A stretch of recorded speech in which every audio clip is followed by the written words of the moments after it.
timida.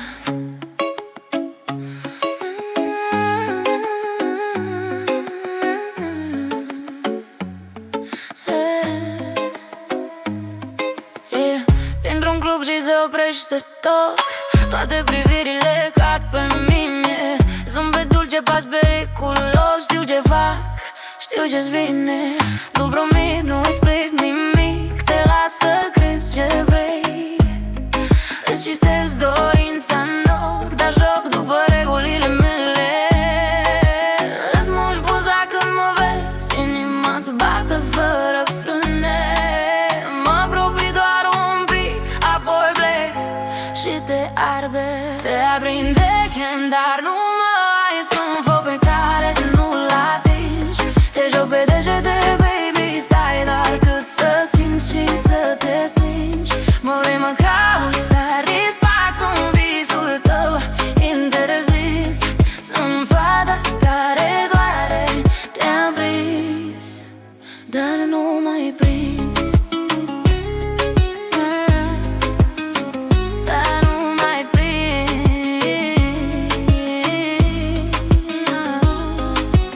Știu cum să merg, știu cum să tac, știu când să-ți jotez numele. Mă joc cu mintea ta încet ca vinul scump pe buzele mele. Nu sunt a ta, nu sunt a nimănui.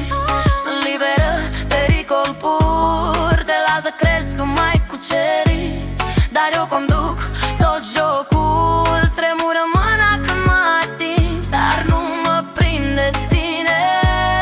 Îți las parfumul pe cămașă și plec cu inima ta în mine. Te aprinde chem, dar nu mai sunt foc pe care nu-l atingi.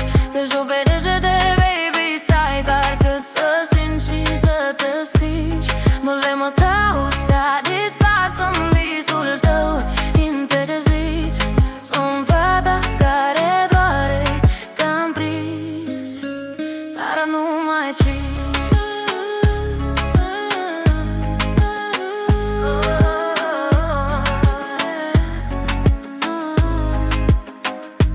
Nu te supăra,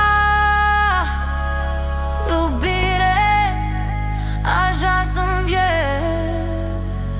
Îți dau cerul și iau înapoi. Te aprinde chem, dar nu mai sunt foc și gheț în același timp. Te simt aproape, te simt departe. Te fac să vrei și să te simți. Mă vrei, mă tezi, te prezent bine. Sunt jocul tău favorit, regina